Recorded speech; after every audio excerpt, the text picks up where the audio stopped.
என்ன பூமாரி இன்னுமே காணோம்? இன்னைக்கு ஸ்பெஷல் கிளாஸ்ன்ட்டு எதுவுமே அவ சொல்லலையே.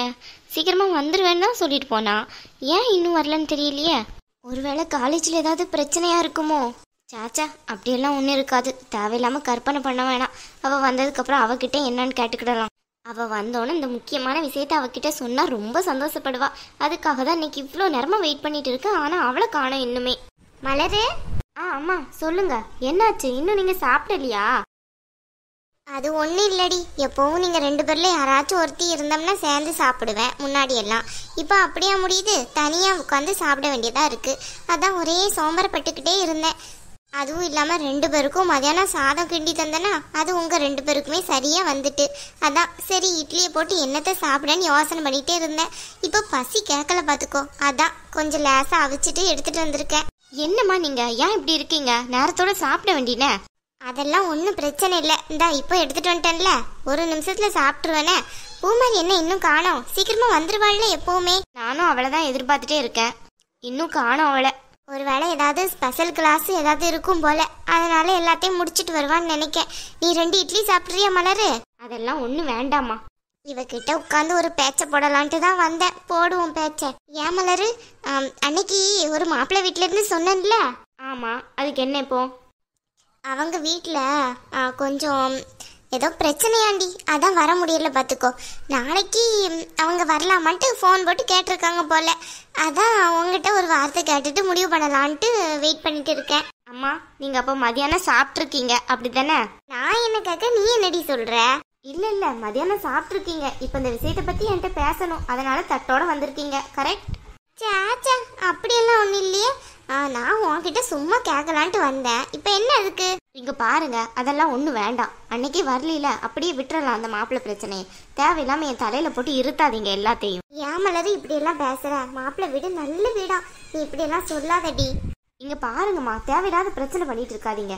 நானே எக்கச்சக்க பிரச்சனையில இருக்கேன். இன்னும் பூமாரிக்கு காலேஜ் ஃபீஸ் கூட கட்டல. என் கையில காசு இல்லாம நான் இருக்கேன். நீங்க என்னன்னு பார்த்தோம்னா கல்யாணம் பண்ணிக்கும் டார்ச்சர் பண்றீங்க. ஏன் மலரு, நான் உன்னை டார்ச்சரா பண்றேன்?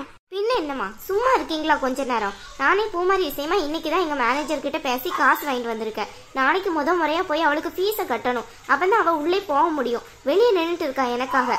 நான் தான் அவளை படின்ட்டு சொல்லி பெரிய காலேஜில் கொண்டு சேர்த்தேன். அவளுக்கான எல்லாத்தையும் நான் தானே பார்த்தாகணும். இப்போ ஒன்று கூட பார்க்காம அவளை காலேஜ் ஃபீஸ் கட்டாம வெளியே நிற்க வைக்க சொல்றீங்களா?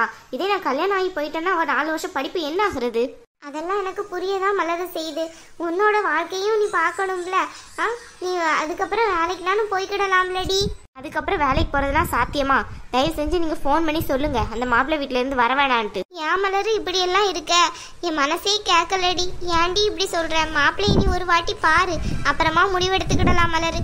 முன்னக்குட்டி எதுவுமே பேச வேண்டாம். மலரு, அம்மா இங்கேயா இருக்கீங்க? வா பூமாரி, வா உட்காரு. டீ ஏதாவது போட்டு தரட்டுமா? அதெல்லாம் இருக்கட்டுமா, ஒன்றும் வேண்டாம். நான் ஏற்கனவே கேண்டீன்ல எல்லாம் சாப்பிட்டுட்டு தான் வர்றேன். ஏன் மலர் சீக்கிரம் வந்துட்டியோ? நான் அப்பவே வந்துட்டேன் பூமாரி. நீ என்னாச்சு இன்னைக்கு லேட் ஆயிட்டு? ஸ்பெஷல் கிளாஸ் ஏதாவது வச்சு எடுத்துட்டாங்களோ? இல்ல அதெல்லாம் ஒன்றும் இல்லை. ஒரு ஃப்ரெண்டுக்காண்டி வெயிட் பண்ணிட்டு இருந்தேன், அதான் கொஞ்சம் லேட் ஆயிட்டு. ஓ அப்படியா? ஏன் பூமாரி, காலேஜ் ஃபீஸ் கட்டலன்னு உன்னை யாராச்சும் ஏதாச்சும் கேட்டாங்களா? ஏன் மலர், அதான் அதுக்கு முன்னாடி நீ கெட்டிட்டீல. இன்னைக்கு நான் போனோன்னு வெளியே தான் நின்னேன் தெரியுமா? அதுக்கப்புறம் மேம் வந்து என்னாச்சு பூமாரி, உனக்கு காலேஜ் ஃபீஸ் கட்டியாச்சான்ட்டு சொன்னாங்க. நீ ஏன் மலர் என்கிட்ட ஒரு வார்த்தை கூட சொல்லாம கெட்டின? நான் இதனால வெளியே போய் நின்னேன் தெரியுமா? நீ ஒரு வார்த்தை என்கிட்ட சொல்லியிருக்கலாம்ல காலையில கிளம்பையிலே. கட்டியாச்சுன்ட்டு. ஏன் இப்படி இருந்த? ஏய் பூமாரி, என்ன சொல்ற? காலேஜ் ஃபீஸ் கட்டியாச்சா? யார் கட்டினா? என்ன மலர் பேசுற? யார் கட்டிருப்பா? நீ தானே கட்டின. பூமாரி, இப்பதானே மலர் சொல்லிட்டு இருக்கா காலேஜ் ஃபீஸ் இன்னைக்குதான் அவன் மேனேஜர்கிட்ட கேட்டு வாங்கி வச்சிருக்கான்ட்டு. அதுக்குள்ள உனக்கு யாரு காலேஜ் ஃபீஸ் கட்டினா? மலர், அப்படியா? ஆமா பூமாரி, எனக்கே ரொம்ப கஷ்டமா இருந்துச்சு. அதனாலதான் நான் இன்னைக்கு கொஞ்சம் சீக்கிரமாவே வேலையை விட்டு வந்துட்டேன். நீ காலேஜ்ல இருந்து சீக்கிரமா வந்துருவேன்னு நினைச்சேன். என்ன நடந்துச்சு ஏது நடந்துச்சுன்னு தெரியலையே எனக்கு அப்படின்ட்டு ரொம்ப கவலையா இருந்துச்சு. நீ என்னன்னு பார்த்தனா வந்து இப்படி ஒரு குண்டத்திக்கு போடுற. உன் காலேஜ் ஃபீஸை யார் கட்டினா?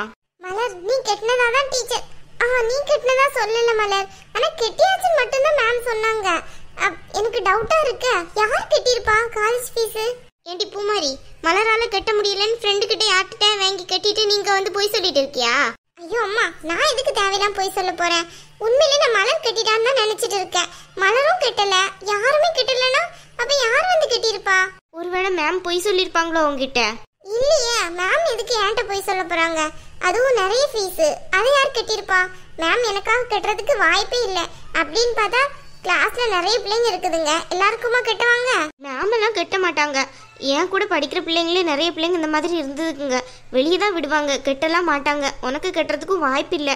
வேற யாரோ தான் கட்டியிருக்காங்க. உன் ஃப்ரெண்ட்ஸ் யார்கிட்டயாவது விசாரிச்சு பாரு பூமாரி, அவங்க யாராச்சும் கட்டியிருக்காங்களான்ட்டு. நான் அந்த ஃபீஸை ரெடி பண்ணிட்டேன், நீ அவங்க கையிலே கொடுத்துரு. ஐயோ மலர், என் ஃப்ரெண்டு கதிர் ஒருத்தன் தான் என்கிட்ட நின்னான். அவன் கட்டுறதுக்கு வாய்ப்பே இல்லை. அவன் என்கிட்ட அப்பதான் கேட்டுட்டு இருந்தான், காலேஜ் ஃபீஸ் வேணா நான் உனக்காக கட்டட்டான்ட்டு. அவன்கிட்ட கூட நான் வேணாம், என் தங்கச்சி கட்டிடுவான்னு சொல்லிட்டு இருந்தேன். அதுக்கு மீறி யார் கட்டியிருப்பான்னு எனக்கு சத்தியமா தெரியல மலர். ரெண்டு பேருமே இப்படி பேசுனீங்கன்னா அப்போ காலேஜ் ஃபீஸை யாரடி கட்டியிருப்பா? தெரியாத ஆளா வந்து கட்டியிருப்பாங்க. அதான் எனக்கும் ஒண்ணுமே புரியல. அப்ப என் காலேஜ் ஃபீஸை கட்டினது யாரு? எதுக்காக எனக்காக இப்படி ஹெல்ப் பண்ணணும்? நான் இந்த மாதிரி சுச்சுவேஷன்ல இருக்கேன்ட்டு அவங்களுக்கு எப்படி தெரியும்? யார் கட்டியிருப்பா காலேஜ் ஃபீஸை? ரொம்பவே டவுட்டா இருக்கு எனக்கு. ச்சே, யார் கட்டியிருந்தாலும் என்கிட்டயாவது வந்து சொல்லியிருக்கலாம்ல காலேஜ் ஃபீஸ் கட்ட போறேன்ட்டு. சொல்லாம் குலாம் கட்டியிருக்காங்கன்னா ஐடியா. காலேஜ் ஃபீஸ் கட்டினவங்க நேம் இருக்கும்ல, அந்த நேமை போய் பார்க்கலாம் நாளைக்கு. அப்ப தெரிஞ்சிரும்ல. மலர் கட்டலன்னா மலர் பேர் இருக்காது, அந்த இடத்துல வேற ஒருத்தவங்க பேர் கண்டிப்பா இருக்க தானே செய்யும். அப்ப போய் பார்க்கலாம், அது யாருன்னு கண்டிப்பா தெரிஞ்சிரும் எனக்கு. யாரா இருந்தாலும் அந்த காசை கொண்டு அப்படியே கொடுத்துருவோம். அடுத்தவங்க காசு நமக்கு எதுக்கு? மலர் தான் காசு ரெடி பண்ணிட்டாள்ல. மலர், நீ காசு ரெடி பண்ணிட்டீல? ஆமா பூமாரி, நான் உனக்காக எங்க மேனேஜர் கிட்ட தான் பேசி காசு வாங்கிட்டு வந்திருக்கேன். நெக்ஸ்ட் மந்த் சேலரில இருந்து கழிக்க சொல்லியிருக்கேன். ஏண்டி அப்ப அடுத்த மாசம் குடும்ப செலவுக்கு என்னடி பண்றது? அதெல்லாம் பாத்துக்கிடலாம், நீங்க கொஞ்சம் சும்மா இருங்க. தேவையில்லாம வேலை பாக்குறாள்வ. சரி, ஒன்னும் சொல்லவும் முடியல. அவ படிக்கிறதும் நல்லதுதான். சரி, நீங்க ரெண்டு பேரும் கீழே வாங்க. பூமாரி, நாளைக்கு மலர பொண்ணு பார்க்க மாப்பிள்ளை வீட்ல இருந்து கேட்டாங்கம்மா. அப்படியா? என்னாச்சுமா? இடையில அவங்க பேச்சே இல்ல. அதான்டி, அந்த வீட்ல ஏதோ பிரச்சனையா, அதனால வர முடியலையா.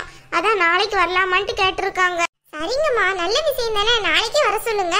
பூமாரி, என்ன விளையாடுறியா? அதெல்லாம் ஒண்ணும் வேணாம். நான் அம்மா கிட்ட ஏற்கனவே சொல்லிட்டேன், அவங்கள இனிமே வர வேணாம்னு சொல்லுங்கன்ட்டு. நீ தான் விளையாண்டுட்டு இருக்க. அன்னைக்கு நீ என்கிட்ட என்ன சத்தியம் பண்ண? தேவையில்லாம மாத்தி மாத்தி பேசிட்டு இருக்க. அதான் அப்போ, இது இப்போ. எப்ப வருதா என்ன, எல்லாம் ஒண்ணுதான். அம்மா, நீங்க அவளை வர சொல்லுங்க. இல்ல பூமாரி, மலர் கிடக்கா, அவ ஏதாவது இப்படிதான் சொல்லிட்டே இருப்பா. நீங்க முதல்ல வர சொல்லுங்க. நாளைக்கு அவ ஆபீஸ்க்கு ஒன்னும் போக வேணாம், வீட்லயே இருக்கட்டும். விளையாடுறியா? இப்பதான் கடனா காசு வாங்கிட்டு வந்திருக்கேன். வாங்கிட்டு வந்தோட நாளைக்கு லீவ் போட்டேன்னு வச்சுக்கோ, அவ்வளவுதான். மேனேஜர் வச்சு செஞ்சிருவாரு. அதெல்லாம் ஒண்ணும் செய்ய மாட்டாரு, போன் அடிச்சு சொல்லிக்கிடலாம். பொண்ணு பக்கம் வர்றது கூட லீவ் போடாம வேற எதுக்கு போட போறியா லீவு? அதுக்கு இல்ல பூமாரி, இப்ப எதுக்கு இதெல்லாம்? கொஞ்ச நாள் போகட்டும். நீ ஒரு செகண்ட் இயர் முடி, அப்புறமா நான் மேரேஜ் பத்தி யோசிக்கிறேன். ஆமா, நான் அப்படியே செகண்ட் இயர் முடிச்சிட்டு அப்படியே போவேனா? நீ மேரேஜ் பண்ணாம இருப்பியா? நல்ல கதையா இருக்க. அம்மா, நீங்க நாளைக்கு வர சொல்லுங்க, அவ்வளவுதான் சொல்லிட்டேன். சரிம்மா பூமாரி, நான் போய் பக்கத்து வீட்டு தங்கச்சி கிட்ட சொல்லிட்டு வர்றேன். ஏன் பூமாரி இப்படி இருக்க? நீ ஏன் இப்படி இருக்க? தேவையில்லாம கல்யாணம் பண்ணிக்கோ, அவ்வளவுதான். என் நிலைமையில இருந்து யாருமே புரிஞ்சுக்க மாட்டேங்கீங்கல்ல. நான் வேலைக்கு போயிட்டு இருக்கலே உனக்கு காலேஜ் ஃபீஸ் கட்டுறதுல இவ்வளோ சிக்கல் வருது. நான் நாளைக்கு கல்யாணம் ஆகி போயிட்டேன்னா உனக்கு யாரு காலேஜ் ஃபீஸ் கட்டுவா? பார்ட் டைமா ஒரு ஜாப் ஏற்பாடு பண்ணலாம்னு நினைச்சிருக்கேன். நான் பாத்துக்கிறேன்டி, நீ ஏன் அதை பத்தி எல்லாம் கவலைப்பட்டு இருக்க? உன் வாழ்க்கை நல்லா இருக்கணும்ல மலர். என்னத்தையும் செய்யுங்க.